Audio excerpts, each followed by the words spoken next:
আপনাদের সবাইকে স্বাগতম কিউট ইমোশনের নতুন একটা ভিডিওতে। এই ভিডিওটা মনে হয় মোস্ট ডিমান্ডিং ভিডিও।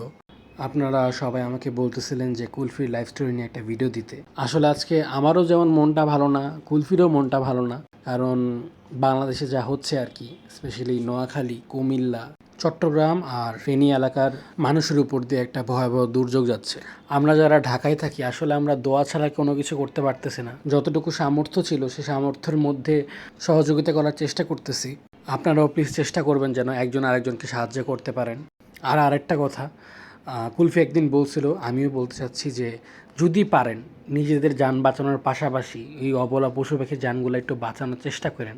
ওদের কিন্তু জবান নাই, ওরা কিন্তু চিল্লায় বলতে পারে না যে আমারও বাঁচাও, আমারও কষ্ট লাগতেছে, আমারও জীবন আছে, আমি মরতে চাই না। যদি পারেন একটু বাঁচান। তো চলেন এখন আমি আপনাদের সবাইকে বলি যে কুলফিকে আমি কোথায় পাইছি আর ও কিভাবে আমার কাছে আসলো। এখন যে ভিডিওটা দেখতেছেন এই ভিডিওতে কে আছে সেটা আপনারা বলবেন। এই ভিডিওটা হচ্ছে 2023 সালের এপ্রিল মাসের। আর অনেকেই হয়তো বুঝে গেছেন এইখানেই আছে আপনাদের কুলফি। যে বিড়ালটাকে আপনারা রাস্তায় দেখতেছেন ওইটাই হচ্ছে আপনাদের আজকের কুলফি। আর এখন যে লাল বিড়ালটা উপর থেকে লাফ দিবে এটা হচ্ছে কুলফির আপন ভাই। আর এখন কুলফির সামনে যে লাফ দিল এটাই হচ্ছে কুলফির মা। মূলত 1 বছর আগে এই সময় আমি ফজরের নামাজ পড়ে বের হয়েছিলাম ভোরবেলা হাঁটতে। রাস্তায় গাড়ি ঘোড়া ছিল না, তাই একটু হাঁটাহাঁটি করতেছিলাম। তখনই আর কি দেখতে পেলাম কুলফির মা, কুলফির ভাই আর কুলফিরে একটা রেলিংয়ের মানে উপর দিয়ে হাঁটতেছিল। দেন আমি ওদের পিছনে পিছনে হাঁটা শুরু করলাম। দেন দেখলাম যে ওরা এখানে দাঁড়ায় আছে। আমি আগে বিড়াল দেখলেই ভিডিও করতাম, কেন জানি না, বাট আমি বিড়াল দেখলেই ভিডিও করতাম। আর দেখেন ভাগ্য কারে বলে, ওই দিনের কটা ভিডিও আজকে আপনাদের সামনে দিতেছি আমি। ফার্স্ট যেদিন আমি কুলফিকে দেখলাম তো আমার মনে হচ্ছিল কুলফি একটা মেয়ে বিড়াল। আমি অনেকদিন ধরে চিন্তা করতেছিলাম যে লাড্ডুর জন্য একটা মেয়ে বিড়াল নিব, কারণ মারিয়ার কখনো বেবি হবে না, অনেকেই জানেন। তো আমি ভাবছিলাম কুলফি হয়তো মেয়ে বিড়াল, তাই আমি পরের দিন কুলফির বাসা খুঁজে বের করি। মাত্র যে বিড়ালটাকে দেখলেন এটা হইতেছে চটঙ্কির মা, আর এটা হইতেছে কুলফির ভাই। আর এই যে আপনাদের কুলফি বেরোয় আসলো। ক্যাটফুড দিচ্ছিলাম ওদিকে একটু, ওরা সবাই দিকে এসে খাওয়া শুরু করছে। কুলফির মাও আছে ওই যে। তো মেইনলি বাসায় যাওয়ার পরে আমি আপু থেকে জানতে পারি যে কুলফি হচ্ছে একটা ছেলে বিড়াল। তাই আমি আমার বোন চটঙ্কিরে নিতে চাই, কারণ আমি জানি যে বাসায় একটা ছেলে বিড়াল লাড্ডু আছে। তো আরেকটা যদি ছেলে বিড়াল আনি অনেক ঝামেলা হবে সামনে, এটা আমি আগেই জানতাম।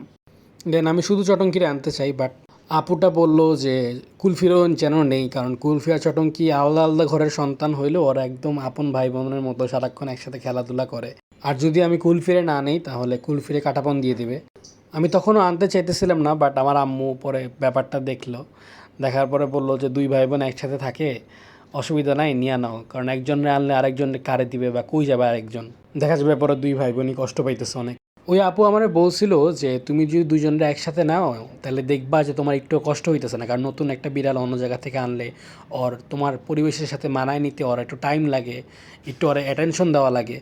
বাট আমি আসলে আনার পরে প্রমাণটা পাইলাম যে আসলে ওরা দুই ভাই বোন মানে বাসায় আসার পরে ওরা যেটা অন্য জায়গায় আসছে এটা ওদের কোনো একটা ফিলিংস নাই। কারণ কি ওরা দুজন দুজনে দেখতেছে, দুজন দুজন একসাথে খেলতেছে, ওদের সময় পাস হয়ে যেতেছে, ওদের আলাদা কোনো অ্যাটেনশন লাগতেছে না, ওরা ভয় পাইতেছে না, ওরা নিজেদের মতো খেলতেছে, খাইতেছে, ঘুরতেছে, একদম মজায় আছে। এটা কিন্তু ওদের প্রথম দিনের ভিডিও, যেদিন প্রথম দিন ওরা বাসায় আসে আর কি। আসলে ওদের ভাগ্যে লেখা ছিল যে দুই ভাই বোন কখনো আলাদা হবে না। দেন ওরা আস্তে আস্তে বড় হইতে থাকে সবার সাথে। আপনারা হয়তো অনেকেই লাড্ডুকে চিনেন। লাড্ডু কখনো ছোটোবেলায় ওদের মারতো না, একটু ভয় দেখাইতো, হিসিস করতো, কিন্তু কখনো মানে কুলফির গায়ে হাত তুলে নেয় বা কুলফি মারে নাই। বাট কুলফি লাড্ডুরে ছোটোবেলা থেকেই ভয় পাইতো কেন জানি। যখনই কুলফি হিটে আসা শুরু করলো তখন থেকে কুলফিরে লাড্ডু মারা শুরু করছে। লাড্ডু আগে কুলফিরে মারতো, অল্প অল্প করে মারা শুরু করছে আর কি। বাট যখন থেকে লাড্ডু আমাদের অ্যাটাক করা শুরু করছে তখন থেকে কুলফিরে মারার লেভেল ওর বেড়ে গেছে, মানে অতিরিক্ত মারতো, মানে জান নেওয়ার মতো মারতো কুলফিরে, এরকম মারা মারতো কুলফিকে। যখন দেখলাম কুলফিরে ভয়ানকভাবে মারা শুরু করছে, প্লাস হচ্ছে আমাদেরকে অ্যাটাক করতেছে লাড্ডু, তখন আমরা লাড্ডুরে আলাদা করে দিই। তখন থেকে কুলফি আর লাড্ডু পুরোপুরি আলাদা। ওর মানে ওরা কখনো সামনাসামনিও আসে না, এত সিকিউরিটিতে রাখি আমি কুলফি আর লাড্ডুরে আলাদা আলাদাভাবে। যদি কখনো লাড্ডুরে কুলফির সামনে অথবা কুলফিরে লাড্ডুর সামনে নেই, যে কোনো একজনকে খাঁচায় রাখি, নাহলে লাড্ডু আর কি কুলফির একদম শেষ করে ফেলবে মেরে। অনেকেই জিজ্ঞেস করেন যে কুলফির নাম কুলফি কেন। আমি একবার লাইভে বলছিলাম, হয়তো আরেকবার বলি। আসলে কুলফি ছোটোবেলা থেকে খুব শান্ত ছিল, মানে শান্ত ছিল, দুষ্টও ছিল। আমার একটা বড় আপু আছে, সে আর কি সাজেস্ট করছিল নামটা কুলফি।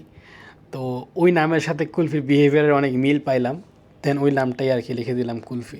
বাট একটা জিনিস বলতে হবে, কুলফি চটঙ্কির ছোটোবেলা থেকে কুলফি চটঙ্কির যে সবচেয়ে বেশি আদর করছে ও হচ্ছে মারিয়া।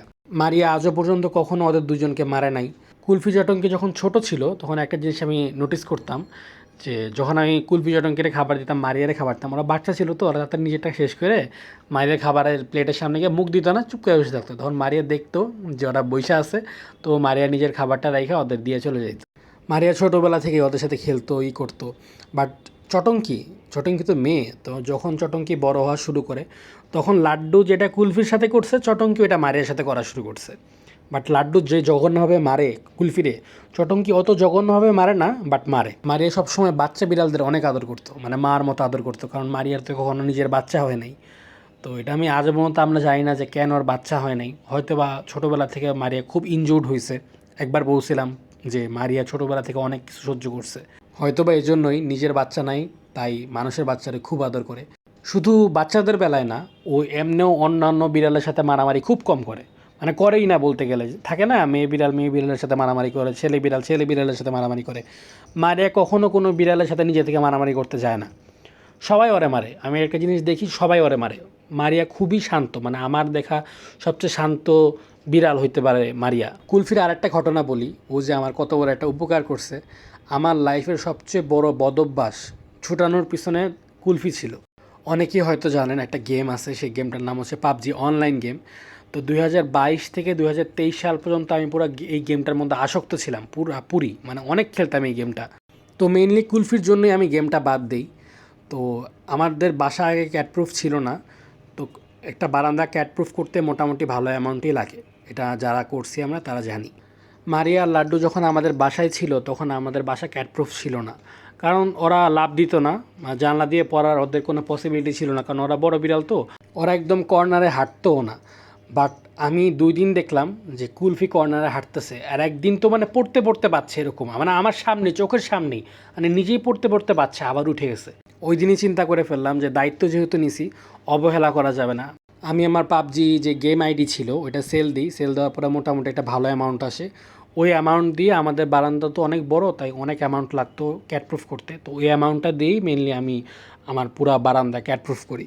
এইভাবে কুলফির মাধ্যমে আমি আমার লাইফের সবচেয়ে বাজে একটা অভ্যাস থেকে আমি মুক্তি পাই। মাঝে মাঝে চিন্তা করলে অবাক লাগে যে এই কুলফি সেই কুলফি যারে আমি কখনো আনতে চাই নাই। সবার শেষে বলতে চাই, এই কুলফি শুধু আমার কুলফি না, এই কুলফি হচ্ছে আপনাদের কুলফি। আপনাদের সবাইকে ধন্যবাদ আমাদেরকে এত ভালোবাসা দেওয়ার জন্য।